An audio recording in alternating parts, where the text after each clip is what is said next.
En 2001, ma femme et moi cherchions une garderie pour la cadette de nos enfants, Blanche, qui avait 2 ans et demi à l'époque. Après des mois d'attente sur la liste d'un CPE, la direction nous téléphone. Toujours pas de place chez nous. Que diriez-vous d'une garderie en milieu familial? Voici le numéro. Demandez Karima. J'appelle Karima. Nous voulons d'abord la rencontrer et visiter les lieux. Le lendemain, ma femme, ma fille Blanche et moi, nous sommes à sa porte. Je sonne, on ouvre. Une femme apparaît, dont les vêtements ne laissent voir que le visage et les mains. Et j'ai un mouvement de recul intérieur. Un hijab, des pratiquants. Confier à ces gens-là une part de l'éducation de notre enfant, une fille. Je me pique d'être plutôt dépourvu de préjugés ethniques, mais là, mon seuil de tolérance est atteint. De l'islam, j'ai peu d'expérience. Or, la lecture de quelques sermons peu édifiants de l'ayatollah Khomeini, qui m'avait déjà stupéfié à une époque où, exilé à Paris, son islam progressiste était la coqueluche de la gauche intellectuelle européenne. Face à Karima, me reviennent aussi à l'esprit des rencontres pénibles avec des intégristes en Malaisie. J'en avais eu de plus heureuses avec d'autres musulmans malais, mais les mauvaises, même rares, laissent plus de traces. Karima nous invite à entrer. Soyons polis, entrons tant qu'à être venus. Après, il ne sera pas difficile de trouver un prétexte pour nous décider. 5 minutes ne se sont pas écoulées que mes préventions se sont ramollies. Tant on sent partout dans ce foyer l'amour des enfants, dans la décoration, les jouets, l'arrangement du jardin, le bonheur manifeste des petits eux-mêmes. Ma femme et moi rentrons à la maison en nous disant « essayons voir ». Les 18 mois qui suivent seront pour notre fille une merveilleuse période d'épanouissement social, aux côtés d'enfants de toutes origines, certains musulmans, d'autres pas.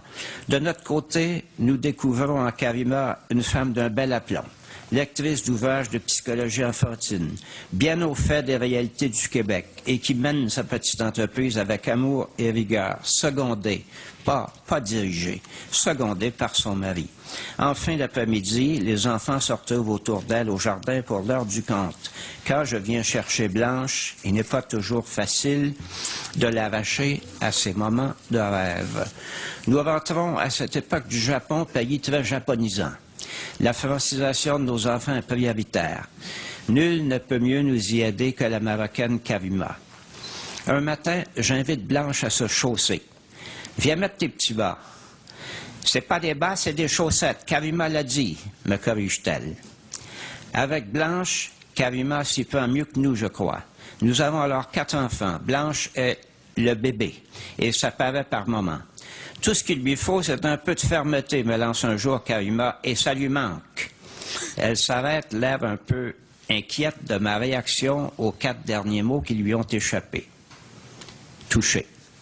En plus de principes d'éducation clairs, Karima a des principes tout court. Cela ne l'empêche pas d'apprécier l'apport de gens d'autres cultures. J'ai été éduqué par des religieuses françaises, me dit-elle un jour. Elles m'ont transmis une valeur, le respect d'autrui. Aujourd'hui encore, quand on lui parle de Karima, le visage de Blanche s'illumine.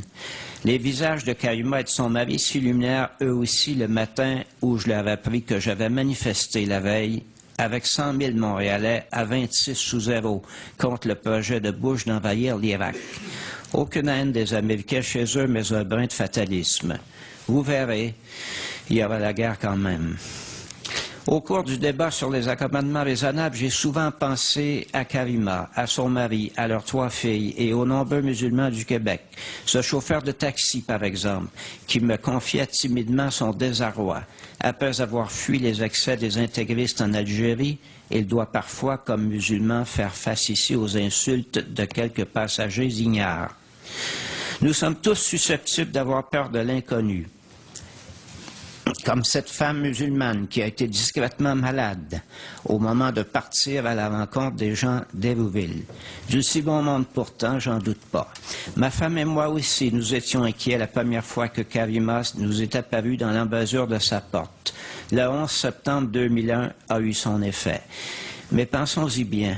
Et il y a 150 000 musulmans au Québec. S'ils étaient tous des poseurs de bombes ou des lapideurs de femmes adultères, si même 1 sur 1000 l'était, n'aurions-nous pas infiniment plus de problèmes que ce n'est le cas?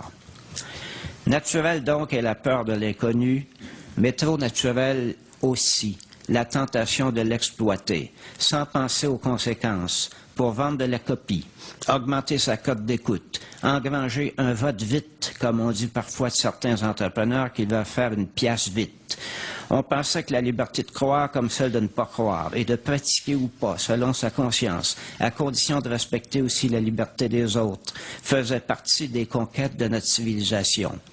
Le principe est remis en cause à la fois par une majorité plus traditionnaliste qu'on ne le croyait, mue par la peur de l'inconnu, et par la frange intégriste des laïcistes, dont la prétention fait parfois sourire. Les religions sont la cause de toutes les guerres, écrit un lecteur de la presse. Vraiment. Staline, Hitler, Pol Pot étaient donc des grenouilles de bénitier? À la vérité, les responsables des guerres ne sont ni les croyants, ni les incroyants. Ce sont les intolérants. Ceux qui vous en veulent de croire ce qu'ils ne croient pas ou de ne pas croire ce qu'ils croient. Grâce à Karima, Blanche saura et pour la vie qu'on ne juge pas de la valeur des gens sur leur croyance ou leur incroyance, ni sur leur façon de s'habiller. Quel beau cadeau!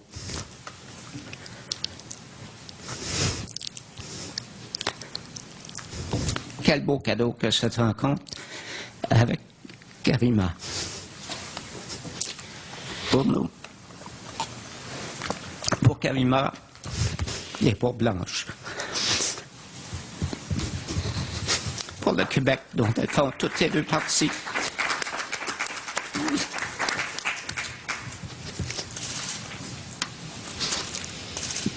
Et pour notre planète toujours plus petite.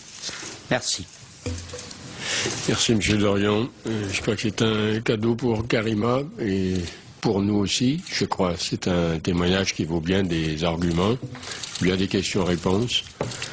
Nous avons dit que vous aviez une demi-heure, que vous pouviez en user comme vous vouliez, et même au dépend de la période qu'on aurait voulu utiliser pour les questions-réponses, mais je crois que personne ne le regrettera. Personne ne se sera souvenu des questions que je vous aurais posées. Le témoignage que vous avez lu répond à toutes celles qu'on peut se poser.